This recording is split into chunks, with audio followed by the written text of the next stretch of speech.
I'm Jim Forstner, the CEO of Emory Hillendale, Emory Decatur, and Emory Long-Term Acute Care Hospitals.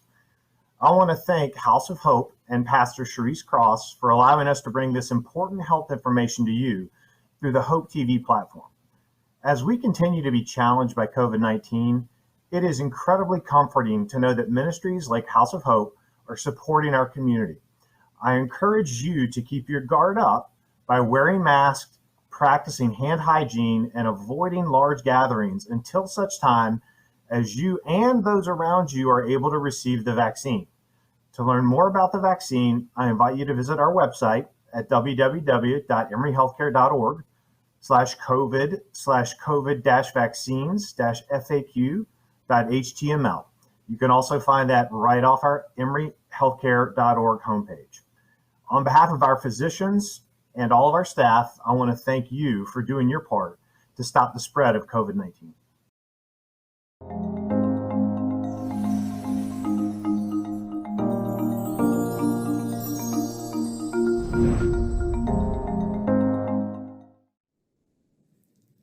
Hello, welcome to Hope TV. I'm Kawanda Green, and this is Surviving and Thriving in a Pandemic. Thank you so much for joining us.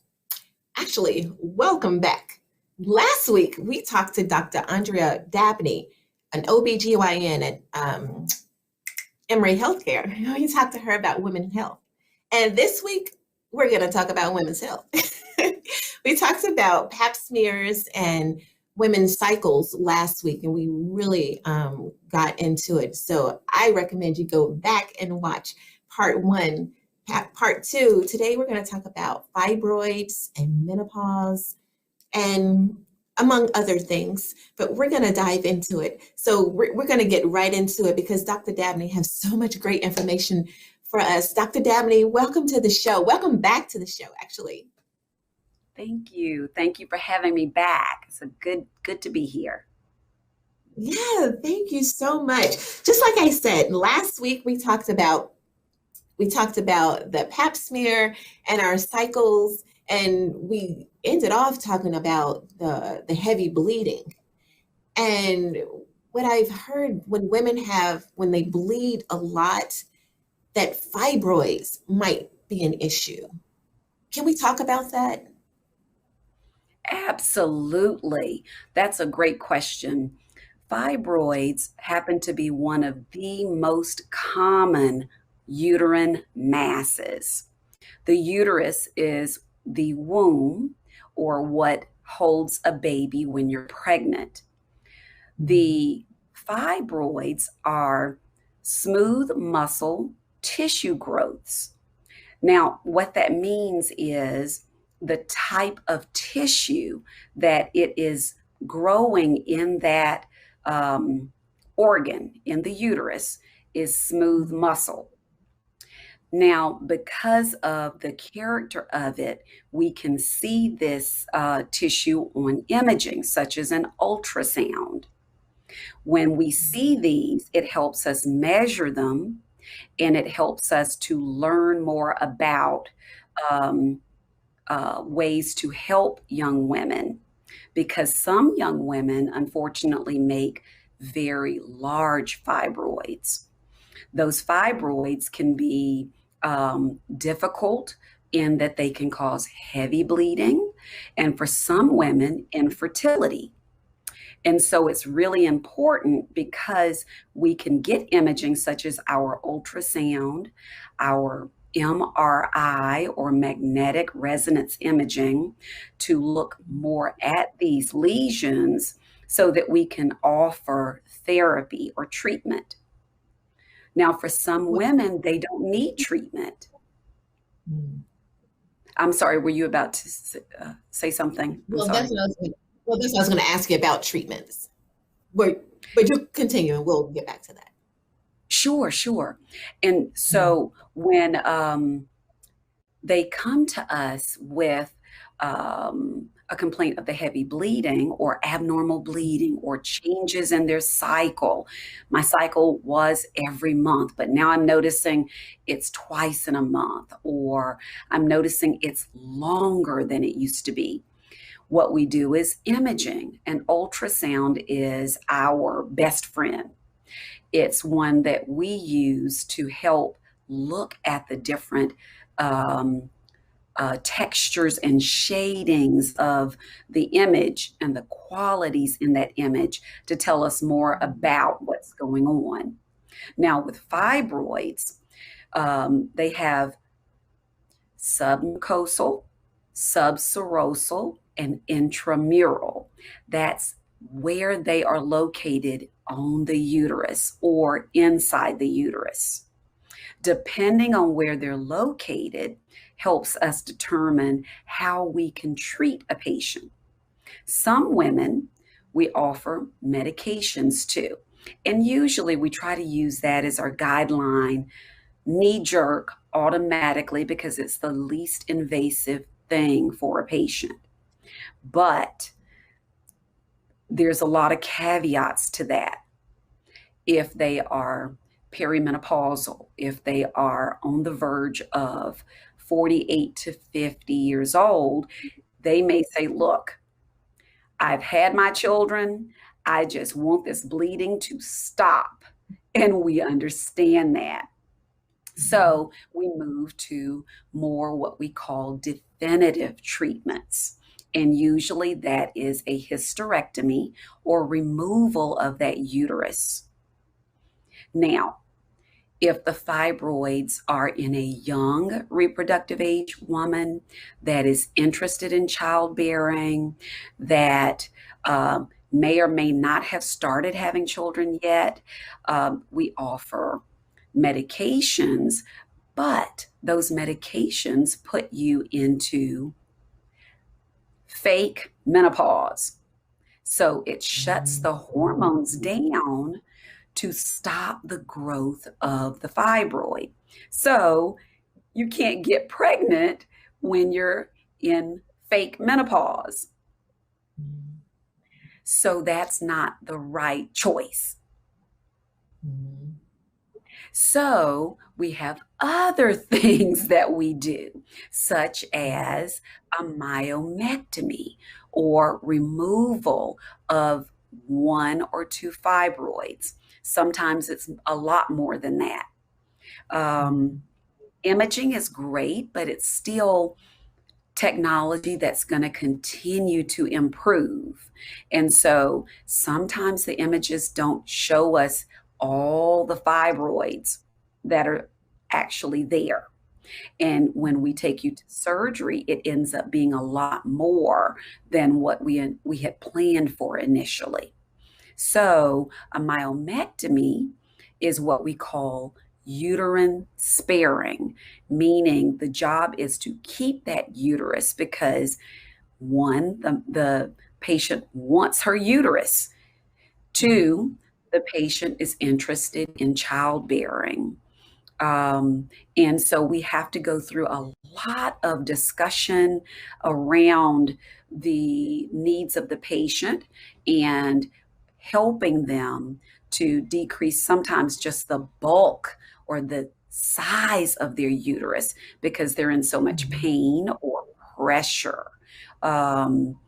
Or the bleeding is so bad that we're using these measures to try to help with that.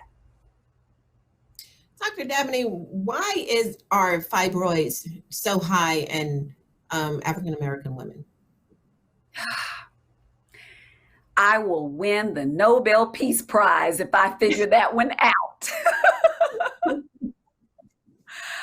We are working so hard, but study-wise, we need more money funding to do more research.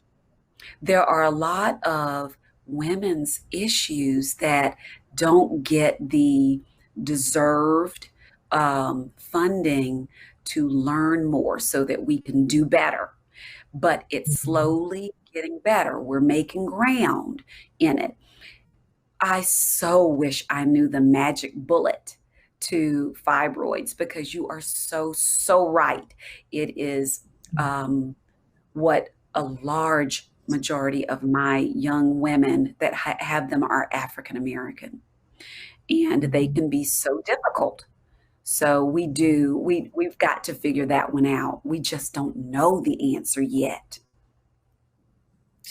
One of my girlfriends, she has them, and her bleeding is just, when she was telling me about it, it was just unreal. Like I couldn't imagine it. But what she told me was once she started her cycle and she went on this 7-day water fast, and her bleeding was the lightest it's ever been in her entire life. She didn't have any pain, and her bleeding, it was incredibly light. So I wonder if our what we're eating has contributes to fibroids. Have You you know, that's learned anything, heard anything? Mm. the thing is, anecdotally, I have had many of my young women tell me when they change their diet, their Mm. bleeding improves significantly. Some of them have become vegan or Mm. vegetarian, and the changes in the diet they attribute it to. I can never Mm. say that that is not the case, because a healthier Right. diet overall is going to make a healthier person. Now, Mm. the key is to figure out the link between what in the diet Mm. is actually the Mm. culprit. I would love to know which food, which protein, which um, fast Sugar. food restaurant, yes, Hmm. which sugar, Hmm. is doing this, because there is something there. When women change their diets, I do Hmm. see improvements in bleeding. I do see decreases in the size of their fibroids as we follow them over time. For some young women, they'll tell me, Dr. Dabney, I don't want those hormones. I don't want to use any of those old hormones and add nothing Hmm. extra to my body. And I Hmm. understand. But you're right. There is something to the diet, and technology is going to get there, but we've got to get Hmm. that funding. So that's going to be key. It would be so awesome if, like, maybe some of your patients or, a group of women would just wean out a few things at a time so they can start eliminating and they can get more information and they can share it with other women. That could benefit a lot of women. I think that would be a great idea. I think that's a great idea. Um, what happens usually is human nature. The Mm. things we cut out are those things that we enjoyed for different reasons, comfort foods, um, things that we're drawn to because they can become easily addictive, like the fried foods. And so it's hard to do something like that and sustain it. Mhm. We were talking about our last segment, we were talking about menopause. You mentioned perimenopause. I think there was three that you mentioned. Where were the other two? Perimenopause, postmenopause, and I guess And then the reproductive age. So that's okay. our premenopausal women. Okay. So what do they experience when they're going through premenopausal stage? So premenopause is our young women that still are desirous of pregnancy, are usually Mhm. having regular cycles. Perimenopause may be what we were just ending on. Maybe that was it, Kwanda. Mhm. Mhm. It was. Perimenopause is our bodies are starting to transition into the change. So, for some women, and it's hormonal, again, just like when we begin menarche, our first cycle, the hormones have changed. Well, now we have exhausted a lot of the eggs we talked about that were in the ovaries. Mhm. And so we're not getting the signals that we need to continue to have these cycles anymore. So as we lose the signals to our brain, it goes to our uterus and we start having longer cycles. So you can have a 14-day cycle and then skip a month. You can have a 3-week cycle and then skip a month. Oh, it can be really tough. Some women stop bleeding and never bleed again. Some women have these heavier, longer cycles until 1 month they just don't bleed. They just drop a cycle. And then the cycle starts again. 1 month it'll be 7 days, the next month it'll be 14 days, the next month it'll be 21 days, and then the next month they'll drop a cycle. And they'll do that for a year or two. As their bodies are changing, they're losing the hormonal signal to have a cycle. And so the body doesn't know what to do with it. And it tries to figure out where to bleed, when to bleed. And so it can bleed all the time. And then all of a sudden there's no more lining left to bleed. And it's very thin and you just don't bleed. So you drop a cycle. And so perimenopause is this really crazy time where the cycles can be ridiculous, up and down, up and down. And some women don't tolerate that well. Most women wouldn't tolerate bleeding and bleeding and bleeding for weeks. I mean, that's just crazy. The ones that go through it, what I call gracefully, will slowly decrease their cycles until they go to no cycle. They'll skip one. Then all of a sudden, they'll skip 2 to 3 months. They may have another cycle, then they skip 4 to 6 months. Then all of a sudden, they don't have a cycle and they don't remember when they had the last one. That's what happened to me. Love it. Love it. And so that's really my graceful patient.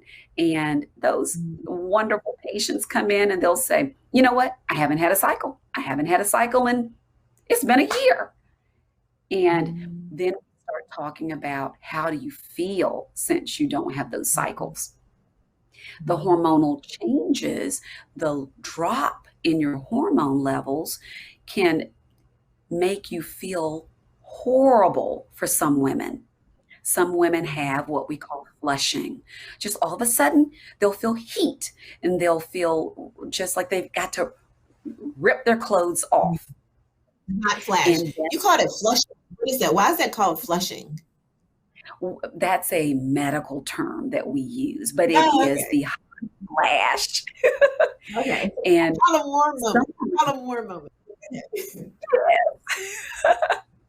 Some women will have decreased libido. Their sex drive just drops. Women don't make but a small amount of testosterone anyway. So changes in that level really can affect them tremendously. They will lose the desire to have intercourse, the desire to snuggle up with their significant other, and it's simply because those hormones have changed.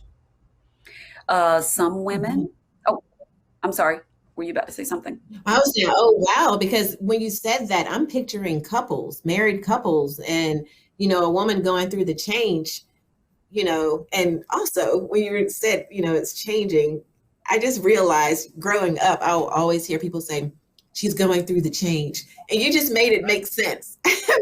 Now I understand what they were talking about. But I was just thinking about married couples. You know, if a wife is experiencing that, like it's not really, you know, something she can help. You know what I mean? Like the husband might think, you know, she's just pushing away, but it's her body. So what does she need to do? Because that's, I don't know, that's kind of scary.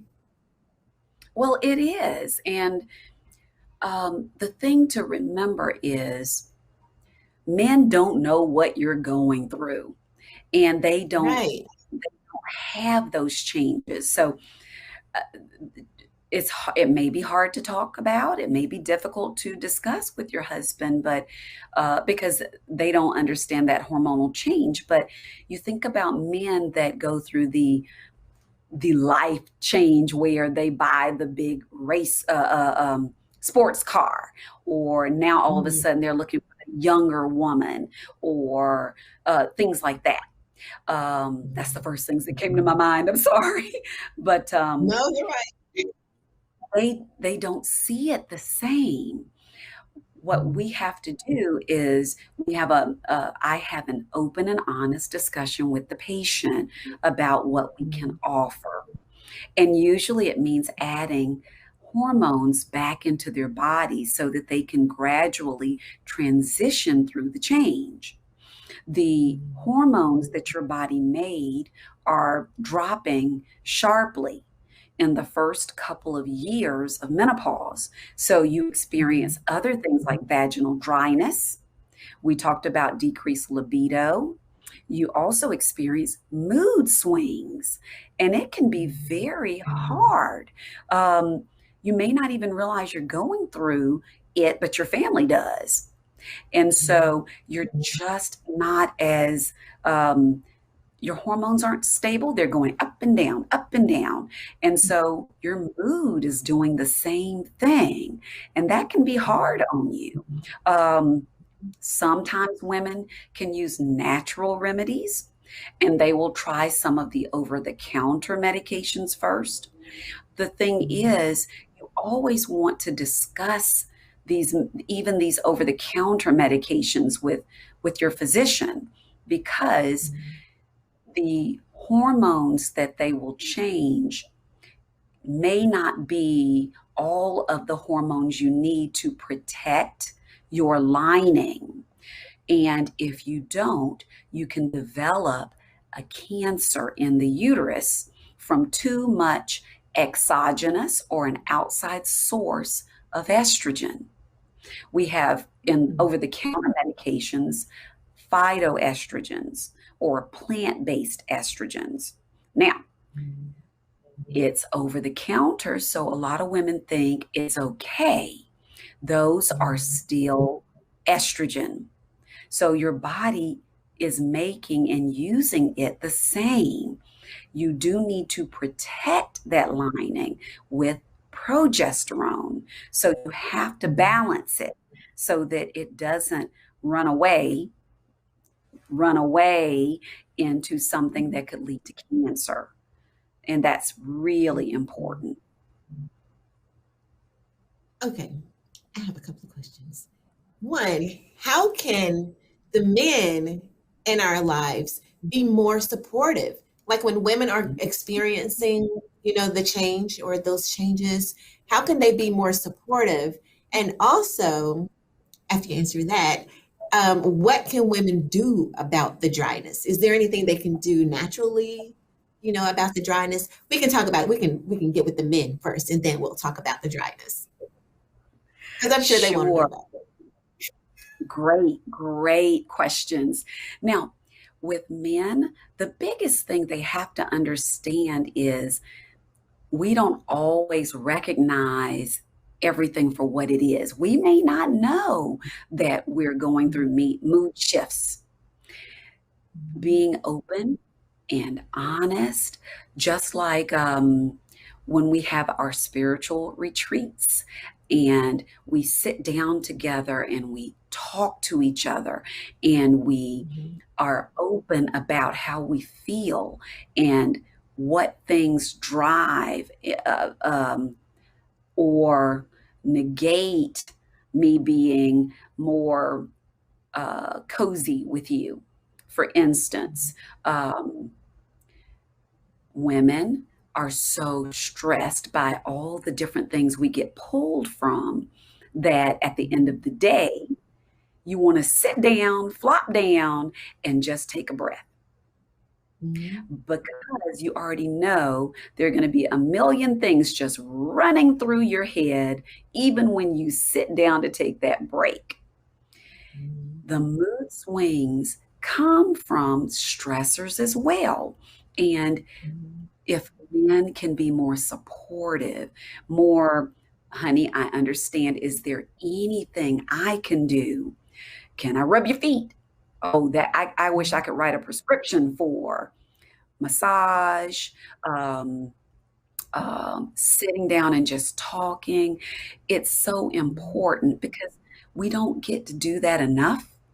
And although men don't want to share so much, even if you give us just a few minutes, it really helps to decompress. And part of the mood swings are everything we're doing on top of our hormones changing and changing and changing. Mhm. And so the touch, when your significant other is touching your feet, is rubbing your shoulders, when you're just sitting together, touch is so integral in soothing and in, The intimacy, oh, I'm sorry, the intimacy, the, exactly. all the things that you're naming, the intimacy. And it takes me back to what I said at the beginning of the other show, that the women are doing so much for so many people. They're neglecting themselves and no one is taking care of them. So it goes to everything that you're saying. They need that attention. And maybe if they got more of that attention, all of this stuff that you're naming, maybe they'll, be in better moods, and maybe they'll be in the mood. But continue. I'm so sorry to interrupt you. Continue. Oh, no, no, this is wonderful. Um, Mhm. I feel like women in general do not, like we discussed at the last episode, do not get or make that opportunity to do for themselves. Mhm. So, um, having your spa day or your spa time once a Mhm. week is important. You've got to nurture yourself because it starts with self love. Um, it's a process. And Mhm. once you start doing it, and it's just like exercise, you feel better and you want to do more of the things that make you feel better. You can incorporate your significant other in these things too Mhm. and enjoy them together. Mhm. So, what can they do about dryness? Ah, now dryness is again lack of those hormones on that tissue. So, Mhm. non hormonal options are things like there are medications that you can buy online. One in particular that I particularly like is Reverie. That Mhm. particular medication is hyaluronic acid. Now, that is also in skin moisturizers. It helps Mhm. to plump the tissue, it helps to soothe that tissue. And so, over time, that actual acid actually helps build that tissue up. So, that's a wonderful medication. Um, I tell my women often olive oil, extra virgin olive oil is okay. It's got great slip. It's usually in our cabinets. It is that's the right oil. Mhm. Coconut oil, the extra virgin coconut oil. The one thing I have never been able to find is, would this affect condoms? One young patient asked me, how would this affect the condoms? And I don't have studies that tell me about the integrity of the condom with these particular oils. Now, there are also lubricants that are over the counter. Um, oh, the name of that big one just slipped my mind, but they have Collagen. that's it. That's it. So now they have gotten into oils and they Mhm. have really good slip um, and feel really good to the tissue. But you have to Mhm. use them each time. Those are Mhm. wonderful to try. Um, And you can be creative when you're using them. You don't have to say, hold on, baby, wait, wait, wait, wait, wait. But, Right. you know, be creative with them. And then you have to, your partner has to know too that as you age, it takes time for that intimacy to build as you're Mhm. moving to intercourse, and so that it's Mhm. not painful because the tissue is drier. And so hormonally we offer estrogen creams, estrogen tablets. There's even progesterone creams that you can put in the area. Those are not what we call systemic hormones. They act locally, directly on that tissue. So you don't get a lot of the systemic effect, you get almost none. And in doing so, you decrease that risk that women are worried about with breast cancers and cancers Mhm. in general from added hormones in their systems. And I've also heard mineral oil. Yes, Yeah, I heard that absolutely. mineral oil. I heard that it works and it lasts a long time. Yes, and you say that, the one thing you have patients have to remember is if they use any of these oils, they don't need to use that every day. That oil Right. stays around and it will not easily go away. So they're good. Well, that's good. We like to look for, we like the medicines, but we like to look for some natural ways as well. But I like what you said about the oils. That is so, oh, Dr. Dabney, you have given us so much great information. We have got to have you back. Ah, my goodness. Okay, again, do you have any encouraging words for our superheroes, the women of the world? I call all my women Wonder Woman, and that's what I Yes. pretend I'm gonna dress up as every Halloween, and I look at that outfit and know I can't get in it. So they are Wonder Women. Just keep Mhm. doing what you're doing, but make sure you take time for you. I have had such Mhm. a ball talking to you today. This is wonderful. Thank you so much for having me. Thank you so much. Thank you again for being with us. And thank you for joining us again. Remember, a mother is one who does the work of many for free all day, every day. And we must take care of ourselves and look out for our mothers, our sisters, our aunts, our great aunts, because there are people who are doing that and they're neglecting their own health. We can step in and make sure they're taking care of themselves. So be that person to step in and take care of your mom, your aunt, your sister, your cousin, your friend.